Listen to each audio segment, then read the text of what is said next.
Kalimat tersebut seringkali muncul setelah seseorang berkata kasar kepada orang lain, bahkan temannya sendiri. Kadang berupa hinaan, ejekan, dan panggilan yang dianggap lucu. Karena terlalu sering digunakan, banyak orang yang akhirnya menganggap hal tersebut biasa saja.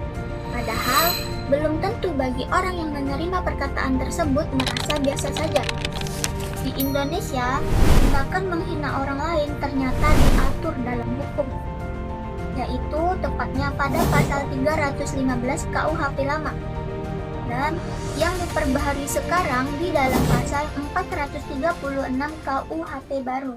Bunyi pasal 315 KUHP tentang tindak pidana penghinaan ringan adalah tiap-tiap penghinaan dengan sengaja yang tidak bersifat pencemaran atau penyebaran tertulis yang dilakukan terhadap seseorang, baik di muka umum dengan lisan atau tulisan, maupun di muka orang lain itu sendiri dengan lisan atau tulisan, atau perbuatan dengan surat yang dikirimkan atau diterimakan kepadanya, diancam karena penghinaan ringan dengan pidana penjara paling lama 4 bulan 2 minggu atau pidana denda paling banyak Rp4.500.000.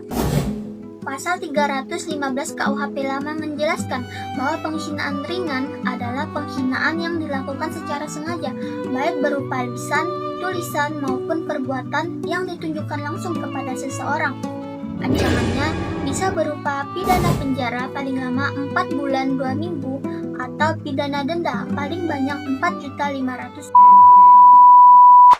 Adapun pasal tindak pidana penghinaan ringan dalam pasal 436 Undang-Undang Nomor 1 Tahun 2023 berbunyi, penghinaan yang tidak bersifat pencemaran atau pencemaran tertulis yang dilakukan terhadap orang lain, baik di muka umum dengan lisan atau tulisan, maupun di muka orang yang dihina tersebut secara lisan atau dengan perbuatan atau dengan tulisan yang dikirimkan atau diterimakan kepadanya, dipidana karena penghinaan ringan dengan pidana penjara paling lama 6 bulan atau pidana denda paling banyak kategori 2, yaitu Rp10 juta.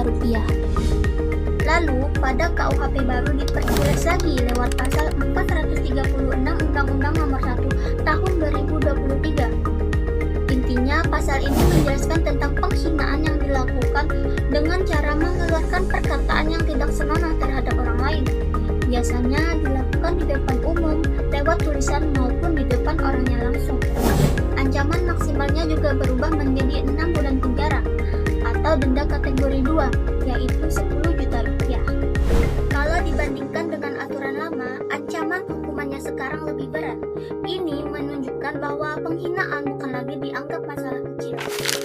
Artinya, kalau seseorang dengan sengaja menghina atau merendahkan orang lain dengan ucapan, tulisan, maupun tindakan, maka perbuatannya bisa dipidana.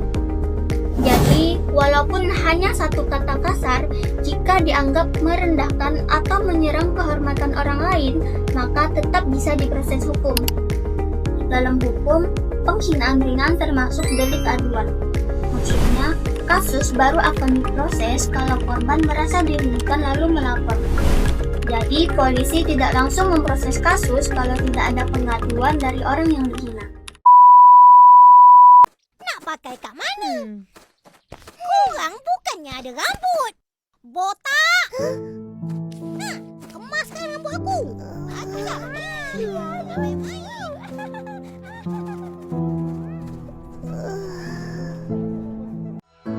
Kadang kita terlalu gampang berbicara saat emosi, atau ketika ingin dianggap lucu sampai lupa kalau ucapan bisa menyakiti hati orang lain.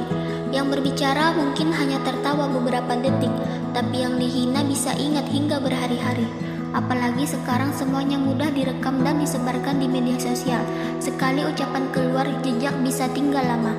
Karena itu, menjaga ucapan itu penting, bukan karena takut hukum semata, tetapi karena setiap orang punya harga diri yang harus dihargai.